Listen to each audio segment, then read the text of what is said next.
It was a quiet night at the edge of town, the kind of evening where most people were just wrapping up their day, grabbing a quick snack or filling up their tanks before heading home. The hum of gas pumps and the faint flicker of fluorescent lights created a calm, almost ordinary atmosphere at the small gas station off Route 17. But for one man, what started as an uneventful pit stop was about to take a turn he didn't see coming, or maybe he did. Mike Carson stood by his car, the nozzle of the pump in hand, lost in thought. He wasn't the kind of guy you'd notice right away, tall but not imposing, lean but not flashy. His worn jeans and simple jacket gave him the look of someone who blended easily into the background. But his calm demeanor masked a past most people couldn't even imagine. Mike was a former Navy SEAL, trained for situations most wouldn't survive, though he rarely mentioned it to anyone. Tonight, however, that hidden past was about to surface in ways that would shock everyone around him. Out of the corner of his eye, Mike noticed a dark SUV pull into the lot. Four men got out, moving with a swagger that immediately set him on edge. They weren't there for gas, snacks, or anything innocent. He could tell from their body language, their sharp glances, and the way they kept their hands shoved deep into their pockets. Years of training had sharpened Mike's instincts, and right now, they were screaming at him. Trouble was brewing. The men spread out across the lot, their voices low but tense. One of them, a bulky guy with a shaved head, made eye contact with Mike and smirked. It wasn't the kind of smirk that said hello. It was the kind that carried a warning, a predator sizing up his prey. Mike didn't flinch. He'd seen faces like that before, overseas in situations where the stakes were life or death. This wasn't his first encounter with danger, but it had been a while since it had hit this close to home. As the pump clicked to signal his tank was full, Mike calmly replaced the nozzle and tightened the gas cap. His heart rate stayed steady, his mind already mapping out the scene around him. The distance to the station's entrance, the cars parked nearby, the positions of the men, it was all second nature for him to assess. He wasn't scared, but he wasn't taking any chances either. One of the men, wiry and jumpy, stepped closer, feigning casual interest in the gas pumps. His eyes darted toward Mike, then back to his buddies, as if waiting for a signal. The man with the shaved head muttered something under his breath, and the group started to converge. Mike knew exactly what was happening. They were trying to intimidate him, see if he'd back down, maybe hand over his wallet or keys without a fight. But they didn't know who they were dealing with. The air grew thick with tension as the first man stepped directly into Mike's path. "Hey, buddy," he said, his voice dripping with mock friendliness. "Nice car. Bet it cost a pretty penny." Mike's eyes met his, unblinking. He didn't respond, didn't rise to the bait. Instead, he let the silence hang between them, heavy and unyielding. The man's smirk faltered for a moment, but he quickly recovered, gesturing toward his friends. "Thing is," he continued, "me and my boys here, we've had a rough night. Thought maybe you could help us out." Behind him, the others were closing in, their stances more aggressive now. The shaved-headed leader cracked his knuckles, a silent threat. Mike shifted his weight slightly, his hands relaxed at his sides. To anyone watching, he might have looked defenseless, outnumbered, and cornered. But Mike knew better, and soon enough, so would they. "You don't want to do this," Mike said, his voice calm but firm, carrying an edge that cut through the tension like a blade. The group laughed, a nervous, mocking sound that only made the situation feel more volatile. "Do what?" The leader sneered, stepping closer. "We're just talking, man. No need to get all worked up." Mike didn't respond. Instead, he took a slow step back, creating just enough space to maneuver if things escalated. His mind was already racing through scenarios, each move calculated, each potential threat accounted for. He wasn't looking for a fight, but he wasn't about to run either. And then it happened. The leader lunged, his hand reaching for Mike's jacket pocket, and the others followed his lead, closing in like a pack of wolves. For a split second, it seemed like Mike was outmatched, overwhelmed. But what they didn't realize was that they had just made the biggest mistake of their lives. What happened next would leave everyone, witnesses, the attackers, and even Mike himself, forever changed. Because when you push a man who's spent years mastering the art of survival, who's been trained to face the worst humanity can throw at him, you'd better be prepared for the consequences. And these men? They weren't. But that's where this part of the story ends, right before the moment of reckoning. What did Mike do? How did he turn the tide against four armed attackers with nothing but his instincts and training? The air seemed to freeze for a split second as the leader's hand shot out, reaching for Mike's jacket. It was a moment where everything could go wrong, but for Mike, it was also a moment of clarity. Time seemed to slow as his years of training took over, instincts honed through countless missions in hostile territories. This wasn't just a reaction, it was precision, control, and survival all rolled into one. Before the leader's fingers even grazed his jacket, Mike shifted his stance. A subtle movement, barely noticeable to an untrained eye, but enough to throw the attacker off balance. The man stumbled forward slightly, caught off guard, and Mike used the opening to step back, keeping his posture calm, almost casual. He didn't make a move to escalate, not yet. His goal wasn't to start a fight, it was to end it before it could spiral. The other three men hesitated for a moment, watching the interaction. It was clear they weren't used to this kind of response. Most people would have panicked by now, stammered, begged, or tried to run. But Mike stood his ground, his eyes steady, calculating. The leader straightened up, his smirk now replaced with something colder, more determined. "You think you're tough, huh?" he sneered, glancing back at his crew. "You're outnumbered, man. Don't be stupid." Mike tilted his head slightly, his expression unreadable. He didn't answer, didn't give them the satisfaction of a reaction. Instead, he let the silence speak for him. It was a tactic he'd used before: let the enemy make the first move, reveal their hand, and then act decisively. But even as he maintained his calm exterior, his mind was running through the possibilities. He knew this could escalate quickly, and he needed to be ready for anything. The leader gestured to one of the others, a lanky guy with a nervous energy that made him seem twitchy. "Grab his wallet," he barked. The lanky man stepped forward, his movements jerky and hesitant. He was clearly trying to play the part of the tough guy, but there was something in his eyes, a flicker of uncertainty. Mike caught it instantly, filing it away. He didn't want to hurt anyone if he didn't have to, but he also wasn't about to let them get away with this. As the man reached for him, Mike shifted again, this time a little more deliberately. It was just enough to put him out of reach, and the lanky guy ended up grabbing air. He frowned, his frustration evident, and took another step forward, more aggressive now. "Come on, man," the lanky guy muttered. "Don't make this harder than it has to be." Mike's eyes flicked to the SUV parked nearby, noting the license plate, the slight sag in the rear suspension that suggested something heavy in the back. A weapon? Tools? It was impossible to tell, but he wasn't taking any chances. He scanned the area quickly, 2 gas pumps between him and the road, a convenience store about 10 feet away, its neon open sign flickering faintly. There were a few cars parked nearby, but no one else seemed to be paying attention. "Harder?" Mike finally said, his voice low but steady. "You have no idea what hard looks like." The words hung in the air, cutting through the bravado like a blade. The lanky guy hesitated again, glancing back at the leader as if for reassurance. The leader glared at him, clearly annoyed. "What are you waiting for?" he snapped. "He's just one guy." But Mike wasn't just one guy. He was someone who had spent years preparing for moments like this, someone who had faced danger in ways these men couldn't even comprehend. And while he wasn't looking for a fight, he wasn't going to back down either. As the lanky guy moved in again, more determined this time, Mike shifted his weight slightly, preparing for what might come next. He could see the tension building in the group, the way they were trying to psych themselves up, feeding off each other's energy. It was a dangerous dynamic, one he'd seen play out before in different settings. He knew he needed to defuse it somehow, but he also couldn't let his guard down.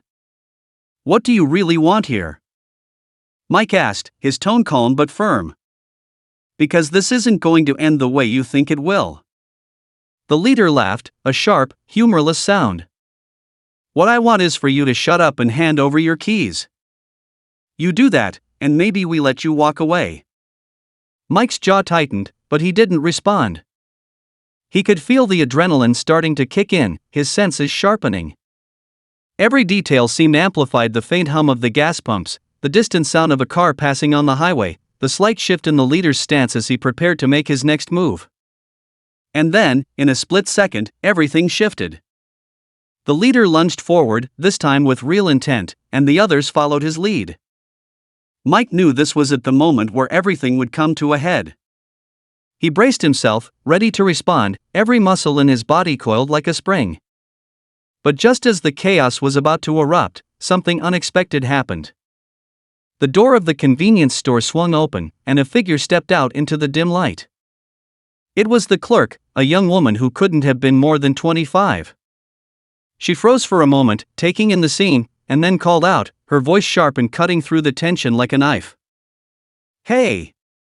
What's going on out here?"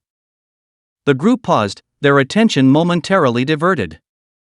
Mike saw his opportunity and took it, stepping back toward the gas pump to put more distance between himself and the attackers.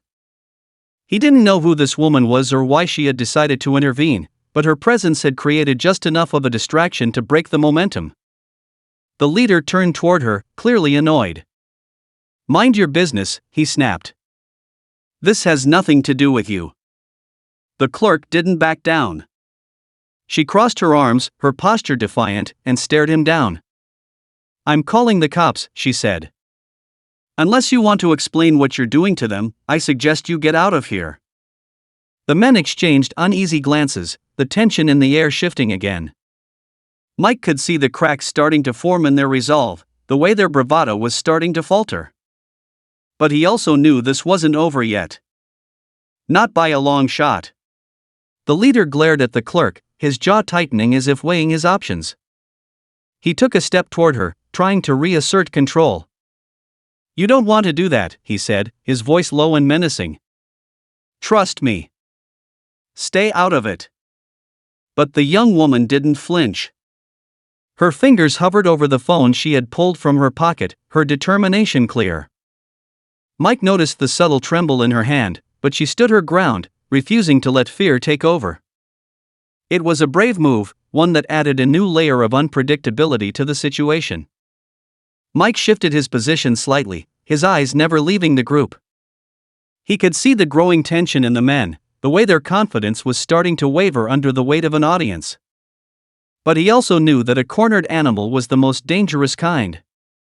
They weren't going to back down easily, not without something or someone giving them an out.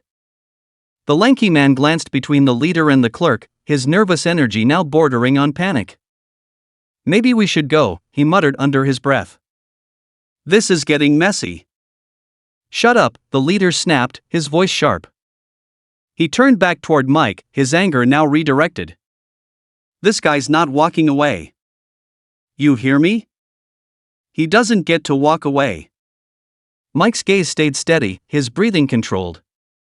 He wasn't going to let the leader's words throw him off balance. Instead, he started inching closer to the edge of the gas pump, creating a position where he could see everything: the attackers, the clerk, and the surrounding area. He wasn't cornered, not anymore. And he was ready for what came next. The clerk's voice cut through the standoff again. "I already called them," she bluffed, her tone sharp. "They're on their way. You better leave while you can." The leader let out a bitter laugh, but Mike could see the tension in his shoulders. He was feeling the pressure, his control over the situation slipping. It wasn't just about robbery anymore, it was about pride, about not backing down in front of his crew. That made him even more dangerous. "You think I'm scared of some cops?" He growled, but his eyes darted toward the SUV for a split second. It was a subtle tell, one that didn't escape Mike's notice. The leader was thinking about an exit, even if he didn't want to admit it. The seconds stretched out, the silence thick and suffocating. Mike's instincts screamed at him to act, but he needed to wait for the right moment. A move too soon or too late could escalate things beyond control. His hands remained loose at his sides, ready to strike if he had to, but for now, he let the tension hang. The smallest sound broke the quiet: a faint rustle of fabric, the soft crunch of gravel underfoot. One of the men had taken a step forward, trying to flank Mike. It was a mistake, one Mike was ready to capitalize on. His eyes flicked toward the movement, and in an instant, he calculated the angles, the distance, and the timing. He didn't make a move yet, but his body was a coiled spring, ready to react. The clerk, sensing the growing danger, took a cautious step back toward the door of the convenience store. "Just leave," she said again, her voice tinged with urgency. "This isn't worth it." For a brief moment, it seemed like her words might get through. The lanky man shifted uncomfortably, his unease now impossible to hide. Even the leader hesitated, his eyes darting between Mike, the clerk, and his own crew. But then, as if to prove something to himself, he clenched his fists and stepped closer to Mike, his face a mask of anger. "You think you're tough?" He spat, his voice low and threatening. "Let's see how tough you really are." Mike didn't respond. He didn't need to. His silence was louder than any words, his calm demeanor a stark contrast to the chaos brewing around him. It was a strategy, one designed to throw the leader off balance, to make him question his next move. And it was working. The leader lunged again, his movements more erratic now, fueled by frustration and adrenaline. This time, Mike was ready. He stepped to the side with practiced ease, avoiding the attack while keeping his stance steady. It wasn't an aggressive move, it was controlled, measured, and designed to diffuse rather than escalate. But the leader wasn't backing down. He whirled around, his frustration boiling over. "Get him!" he shouted, his voice cracking with desperation. The other men hesitated for a split second, their uncertainty clear. But then, as if on autopilot, they moved to obey, closing in on Mike with renewed determination. The tension reached a breaking point, the moment where everything was poised to erupt into chaos. And that's when it happened, the sound of distant sirens cutting through the night, faint but unmistakable. The clerk's bluff had become a reality, and now, the clock was ticking. The attackers froze, their confidence unraveling as the weight of the situation finally hit them. Mike didn't let his guard down. He stayed alert, his eyes scanning the group for any sign of a last-ditch effort. He could see the cracks in their resolve, the way they exchanged nervous glances, their bravado crumbling under the pressure. The leader cursed under his breath, his jaw tightening as he realized the game was up. But instead of retreating, he doubled down, his anger now fully directed at Mike. "You think this is over?" he snarled. "You're gonna pay for this." Mike didn't flinch. His voice was calm but firm as he spoke. "Walk away while you still can." The words hung in the air, a final warning that left no room for misinterpretation. The leader hesitated, his body tense with indecision. Behind him, the sirens grew louder, the flashing lights now visible in the distance. The next move would decide everything. The sirens grew louder, their wailing echoing off the empty lot and cutting through the tension like a blade. The leader's eyes darted toward the distant flashing lights, his grip on the situation slipping further. But even as his crew started to fidget, the weight of indecision pressing on them, Mike could see something shift in the man's demeanor. The desperation in his expression hardened into something darker, a last-ditch effort to salvage his pride. He wasn't about to walk away quietly. "You think you've won?" the leader hissed, his voice low but laced with venom. "This isn't over. Not by a long shot." Mike stayed silent, his gaze steady, unwavering. He could feel the tension radiating from the group, their hesitation cracking under the weight of the sirens, the blinking lights drawing closer. But he also knew that desperate men were unpredictable, and the leader still had one more move to play. The leader's hand darted into his jacket, and for a split second, the world seemed to freeze. Mike's instincts screamed at him to act, every muscle in his body coiled like a spring. But what the leader pulled out wasn't what Mike or anyone else had expected. It wasn't a weapon. It was a set of car keys, dangling from his fingers as he stepped back toward the SUV with a twisted grin. "Let's go!" he barked at his crew, his voice sharp and commanding. "Get in. Now." The lanky man hesitated, his gaze flicking to Mike and then to the approaching lights. "Are you sure?" I said now. The leader snapped, his tone brooking no argument. The men moved reluctantly, their earlier bravado replaced by a nervous energy that only grew as the sirens closed in. But just as they reached the SUV, the leader turned back toward Mike, his expression unreadable. There was something in his eyes, a glint of defiance, or maybe something more dangerous. "You got lucky tonight," he said, his voice steady but cold. "Next time, you won't be." Mike's posture didn't change. He didn't respond, didn't give the man the satisfaction of a reaction. Instead, he kept his focus sharp, his mind already cataloging every detail: the make and model of the SUV, the license plate, the way the leader's hand trembled slightly as he climbed into the driver's seat. These were all pieces of a puzzle he knew he might need later. The SUV roared to life, its engine cutting through the night as the group sped off, tires screeching against the asphalt. The sirens were almost upon them now, the red and blue lights illuminating the empty lot as the police cars pulled in. Mike exhaled slowly, the tension in his chest easing only slightly as he watched the tail lights of the SUV disappear into the distance. But just as he thought the worst of it was over, something caught his attention: a faint glint of metal on the ground, just beneath the dim light of the gas pump. He stepped closer, his eyes narrowing as he crouched to pick it up. It was a small device, no bigger than a matchbox, with a blinking red light that pulsed steadily in the darkness. It was a tracker. Mike's mind raced, the implications hitting him all at once. The leader hadn't just walked away, he'd left behind a message, a threat wrapped in the guise of retreat. This wasn't over, not by a long shot. The sound of footsteps behind him broke his train of thought. He turned to see one of the officers approaching, his flashlight cutting a path through the shadows. "Sir, are you all right?" the officer asked, his tone professional but concerned. Mike straightened, slipping the tracker into his pocket as he nodded. "I'm fine," he said, his voice steady. "They didn't take anything." The officer frowned, glancing around the lot as if trying to piece together what had happened. "We got a call about a possible robbery in progress," he said. "Can you tell us what happened here?" Mike hesitated for a moment, weighing his options. He didn't want to involve the police more than necessary, not yet. Whatever was happening here, it went deeper than a random mugging, and he needed time to figure it out. "It was a misunderstanding," he said finally. "They thought I was someone else."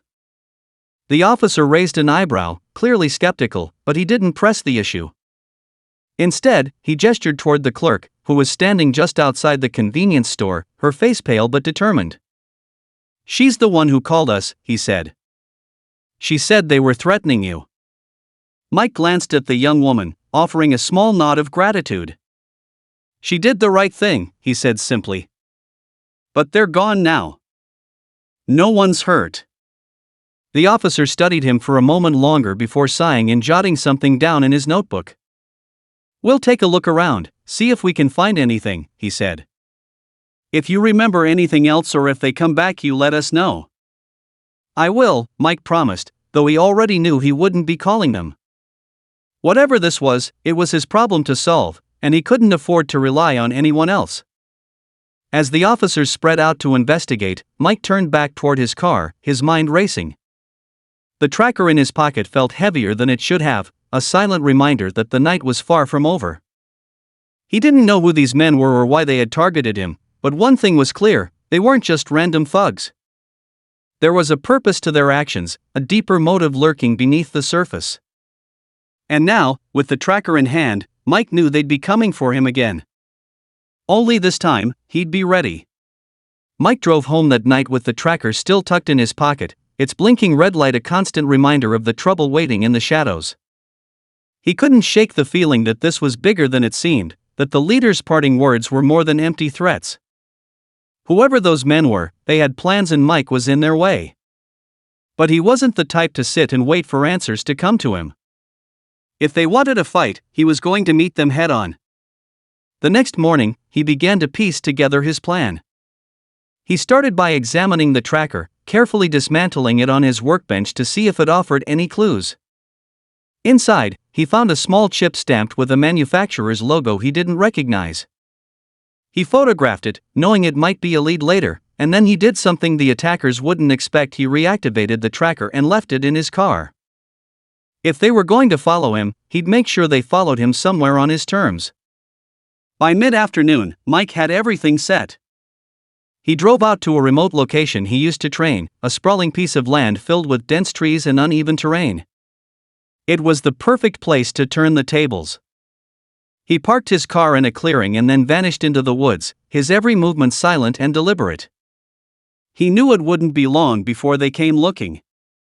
Hours passed, and as the sun dipped below the horizon, the distant rumble of an engine broke the silence. Mike watched from the shadows as the same SUV from the gas station pulled into the clearing. The headlights cut through the darkness, revealing 4 men stepping out. The leader was among them, his expression tense but determined. "He's here," the leader said, holding up a device that was undoubtedly tracking Mike's car. "Spread out. Find him." The men fanned out, their flashlights slicing through the trees. Mike stayed low, his breathing steady, his mind focused. He had planned for this, studied their patterns and movements from their first encounter. Now, he just had to execute. The first man to wander too far from the group didn't even see Mike coming. A quick, silent move from the shadows, and he was down, unconscious but unharmed. Mike dragged him deeper into the woods, ensuring he wouldn't alert the others. One by one, he picked them off, using the terrain and their own fear against them. By the time the leader realized something was wrong, it was too late. He was alone. "Show yourself!" The leader shouted, his voice breaking the stillness of the night. He held a flashlight in one hand and something else in the other, a knife. "You think you can mess with me? Come out and face me." Mike stepped into the beam of the flashlight, his expression calm but firm. "It's over," he said, his voice steady. "Your men are down. You've got nowhere to go." The leader laughed, but there was no humor in it. "You think this is over? You don't even know who you're dealing with." Mike took a step closer, his eyes locked on the man. "Then why don't you tell me?" For a moment, the leader hesitated, his bravado cracking under the weight of the truth. "You shouldn't have interfered," he said finally. "This was supposed to be simple. Take you out, send a message. But you just had to make it complicated. Who sent you?" Mike pressed, his voice sharp. "What message?" The leader smirked, even as he backed away. "You think I'm going to tell you? Doesn't matter anyway. They're already watching you. They know everything." Mike's stomach tightened at the cryptic words, but he didn't let it show. He stepped closer, forcing the leader toward the edge of the clearing. "If they know everything, then they know I'm not someone to mess with," he said. "Tell them that." But before Mike could get more answers, the leader made a desperate move. He lunged, the knife flashing in the dim light. Mike reacted instinctively, disarming him with a swift, precise motion. The knife clattered to the ground, and the leader fell to his knees, defeated. The sound of distant sirens reached Mike's ears, a coincidence, or maybe the work of the clerk from the gas station, following up on what she'd seen. Either way, it was over. Mike stepped back, his gaze steady as the leader glared up at him. "You think you've won," the leader muttered, his voice dripping with venom. "This is just the beginning." Mike didn't respond. He didn't need to. As the flashing lights of the police cars appeared in the distance, he knew this chapter was closing. But the leader's words lingered, a final twist that left Mike with more questions than answers. As the officers took the leader into custody, Mike stood at the edge of the clearing, watching in silence. He had won this battle, but the war was far from over. Whoever was behind this wasn't going to stop, and neither was he. Because in the end, Mike knew one thing for certain: some fights chose you, and when they did, you either stood your ground or you walked away. And walking away wasn't in his nature. As the red and blue lights faded into the distance, Mike leaned against the trunk of a tree, letting out a long breath. The night air was crisp and carried with it the faint rustle of leaves stirred by a gentle breeze. It was finally quiet. The leader and his crew were in police custody, but Mike knew this wasn't a clean ending. Whoever had sent those men wasn't going to give up so easily. The small tracker he'd pocketed earlier still pulsed faintly, and he pulled it out, studying its blinking light. It was more than just a device, it was a thread, a connection to the people orchestrating this entire ordeal. Part of him wanted to crush it right then and there, but he resisted. Destroying it wouldn't end things, it would only delay the inevitable. He had to stay ahead of them, to uncover the truth before they could make their next move. The next few days were a mix of cautious steps and quiet investigations.